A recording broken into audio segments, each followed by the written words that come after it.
ಕಂಟೆಂಟೇ ಇಲ್ಲ ಅಂತಿದ್ದ ಕರ್ನಾಟಕದ ಜನರೇ ನಿಮಗೋಸ್ಕರ ಬಿಗ್ ಬಾಸ್ ಮನೆಗೆ ಕಂಟೆಂಟ್ ಕೊಡೋಕ್ಕೆ ಅಂತಾನೆ ಅವರು ಬಂದರು. ಯಾರು ಬಂದರು? ರಕ್ಷಿತಾ ಅವ್ರು ಬಂದರು. ಅಕ್ಕ ಅಕ್ಕ ಎಷ್ಟು ದಿನ ಆಯ್ತಕ್ಕ ನೀನು ನೋಡಿ ಚೆನ್ನಾಗಿದೆಯಾ ಅಕ್ಕ? ಅವ್ರು ಎಂಟ್ರಿ ಕೊಡ್ತಿದ್ದಂಗೆ ನನ್ನನ್ನು ಯಾರ್ಯಾರು ಮನೆಯಿಂದ ಆಚೆ ಕಳಿಸಿದ್ರು ಅವ್ರಿಗೆಲ್ಲ ನಾನು ಕ್ವಶನ್ ಕೇಳ್ತೀನಿ, ನಾನು ಬಿಡೋಲ್ಲ ಅಂತ ಹೈ ಪಿಚ್ಚಲ್ಲಿ ಇಷ್ಟು ದಪ್ಪ ಕಣ್ಣು ಓಪನ್ ಮಾಡಿ ಮಾತಾಡಿದ ತಕ್ಷಣ ಸುದೀಪ್ ಸರ್ ಅವರು ಕೂಲ್ ಡೌನ್ ಅಂತ ಹೇಳಿ ಅವ್ರ ಮಾತನ್ನು ಕಂಟಿನ್ಯೂ ಮಾಡಿದ್ರು. ಆ್ಯಂಡ್ ಮಧ್ಯ ಸ್ವಲ್ಪ ರಕ್ಷಿತ್ ಅವ್ರು ಮಾತಾಡ್ತಾ ಅರ್ಥ ಆಯ್ತಾ ಅಂದಾಗ ಅರ್ಥ ಮಾಡ್ಕೊತಾ ಇದ್ದೀನಿ ಹೇಳಿ ಅಂದರು.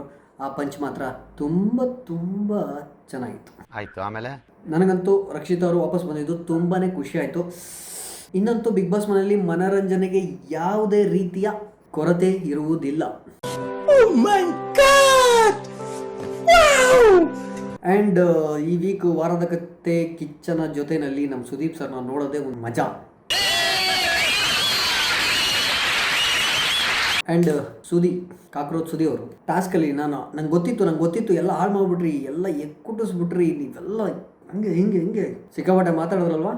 ಇವತ್ತು ಸುದೀಪ್ ಸರ್ ಅವರು ಅವ್ರಿಗೆ ಚೆನ್ನಾಗಿ ಕ್ಲಾಸ್ ತಗೊಂಡ್ರು. ಬರೀ ಡೌಗಳು ಎಲ್ಲ ಗೊತ್ತಿತ್ತಾ, ಎಲ್ಲ ತಿಳ್ಕೊಂಡಿದ್ರ ಅಂತ ಕೇಳಿದಾಗ ಸುದಿ ಅವರು ಕನ್ಫ್ಯೂಸ್ ಆಗ್ಬಿಟ್ರು.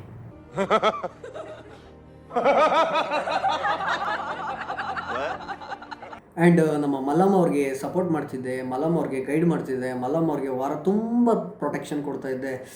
ಬಿಗ್ ಬಾಸ್ ಮನೆ ನಾನು ಎಲ್ಲರೂ ಮಲ್ಲಮ್ಮನ ಟಾರ್ಗೆಟ್ ಮಾಡಿದ್ದಾರೆ, ನಾನು ಅವ್ರ ಸೇಫ್ ಗಾರ್ಡ್ ಮಾಡ್ತಾ ಇದ್ದೀನಿ ಅಂತ ಹೇಳ್ತಿದ್ದ ಧ್ರುವಂತ್ ಅವ್ರಿಗೆ ಸುದೀಪ್ ಸರ್ ಅವರು ಕ್ಲಾಸ್ ತಗೊಂಡ್ರು. ಯಾರ ಕಡೆಯಿಂದ ಕೊನೆಗೆ ಹೇಳ್ಸಿದ್ರು? ಮಲ್ಲಮ್ಮ ಅವ್ರ ಕಡೆಯಿಂದನೇ ಕೊನೆಗೆ ಹೇಳ್ಸಿದ್ರು. ಇಲ್ಲಿ ಯಾರು ಬುದ್ಧಿವಂತರು ಅಂತ ಹೇಳಿದ್ರು? ಮಲ್ಲಮ್ಮ ಅವರೇ ಬುದ್ಧಿವಂತರು ಅಂತ ಹೇಳಿದ್ರು. ಅಫ್ಕೋರ್ಸ್ ಅವರು ಬುದ್ಧಿವಂತರು, ಯಾಕಂದರೆ ಈ ವಾರ ಮಲ್ಲಮ್ಮ ಅವರು ಎಲಿಮಿನೇಷನ್ ರೌಂಡಿಂದ ತಪ್ಪಿಸ್ಕೊಂಡು ಮುಂದಿನ ವಾರಕ್ಕೆ ಇಮ್ಯುನಿಟಿನ ಪಡ್ಕೊಂಡ್ರು.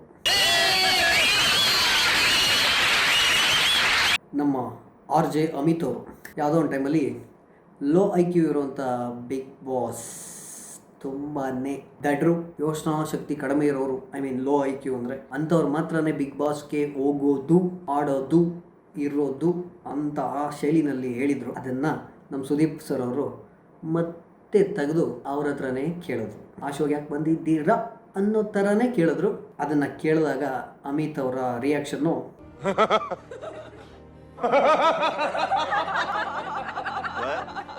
ಆ್ಯಂಡ್ ರಾಜಮತೆ ಅವರು, ಕಟಪ್ಪ ಅವರು, ಸೇವಕ, ಆಳು ಕಾಳು, ಸೇನಾಧಿಪತಿ, ರಾಜ, ರಾಣಿ, ಯುವರಾಣಿ, ಮಹಾರಾಣಿ ಅಂತೆಲ್ಲ ಮಾಡಿಕೊಂಡಿದ್ದು ಯಾರು, ಯಾಕೆ ಅಂತ ಸುದೀಪ್ ಸರ್ ಕೇಳಿದಾಗ ಒಂಟಿಗಳ ಮುಖದಲ್ಲಿ ಮಂದಹಾಸ ಹೋಗಿ ನೀರವ ಮೌನ.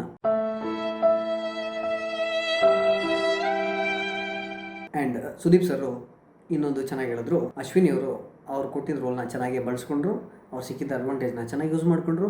ಮಿಕ್ಕದವರು ಯಾಕೆ ಹಿಂಗೆ ಮಾಡಿದ್ರಿ ಅಂತ ಗೊತ್ತಾಗಲಿಲ್ಲ. ಆ್ಯಂಡ್ ಮಲ್ಲಮ್ಮ ಅವರು ತುಂಬ ಚೆನ್ನಾಗಿ ಅವ್ರ ಆಟನ ಸೋಲೋವಾಗಿ ಆಡಿದ್ರು, ರಾಣಿಯಾಗಿ ಅಂತಂದರು. ಅದು ಕೂಡ ಅಪ್ರಿಷಿಯೇಟ್ ಮಾಡುವಂಥ ವಿಚಾರ. ಮಿಕ್ಕದವರು ಇಲ್ಲಿ ಬಕ್ರ ಆದರು ಅಂತ ಸುದೀಪ್ ಸರ್ ಅವರು ಇಂಡೈರೆಕ್ಟಾಗಿ ಹೇಳ್ದಂಗಿತ್ತು.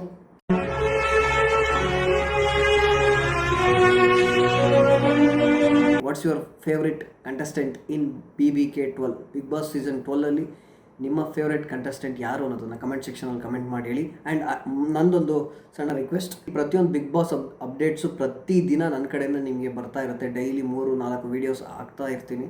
ಪ್ರತಿಯೊಂದು ಅಪ್ಡೇಟ್ಸು, ಪ್ರತಿಯೊಂದು ಕಂಟೆಂಟನ್ನು ನಿಮ್ಮ ಮುಂದೆ ತಂದು ಇಡ್ತಾ ಇರ್ತೀನಿ. ಇದಕ್ಕೆ ಮಾಡಬೇಕಾಗಿರೋದು ನೀವು ಒಂದೇ ಒಂದು ಕೆಲಸ, please do subscribe and comment ಸೆಕ್ಷನಲ್ಲಿ ಕಮೆಂಟ್ ಮಾಡಿ ಈ ವಿಡಿಯೋ ಬಗ್ಗೆ ನಿಮ್ಮ ಒಪಿನಿಯನ್ನ. And don't forget to subscribe. ನೀವು ಸಬ್ಸ್ಕ್ರೈಬ್ ಮಾಡಿ ಬೆಲ್ ನೋಟಿಫಿಕೇಷನ್ ಆನ್ ಮಾಡಿ ಇಟ್ಕೊಂಡ್ರೆ ನನ್ನ ಪ್ರತಿಯೊಂದು ವೀಡಿಯೋನೂ ನಿಮ್ಮ ಹತ್ರ ಬರುತ್ತೆ. ನೀವು ಎಲ್ಲೇ ಇದ್ದರೂ, ಎಷ್ಟೇ ಬ್ಯುಸಿ ಇದ್ದರೂ, ಎಲ್ಲೇ ಹೋಗ್ತಾಯಿದ್ರು, ನೀವು ಸಬ್ಸ್ಕ್ರೈಬ್ ಮಾಡಿಕೊಂಡ್ರೆ ಸಾಕು, ನನ್ನ ನೋಟಿಫಿಕೇಷನ್ ನಿಮ್ಮ ಹತ್ರ ಬರುತ್ತೆ. ಆವಾಗ ನೀವು ಒಂದೇ ಕ್ಲಿಕ್ಕಲ್ಲಿ ಕ್ಲಿಕ್ ಮಾಡಿ ನೋಡ್ಬೋದು, ನಿಮ್ಮ ಒಪಿನಿಯನ್ನ ಕಮೆಂಟಲ್ಲಿ ಶೇರ್ ಮಾಡ್ಕೋಬೋದು ಅಂತ ಹೇಳ್ತಾ ಥ್ಯಾಂಕ್ ಯು. ಐ ಹೋಪ್ ನಿಮಗೆ ಈ ವಿಡಿಯೋ ಇಷ್ಟ ಆಗಿದೆ ಅಂತ ಅನ್ಕೋತೀನಿ. Thank you.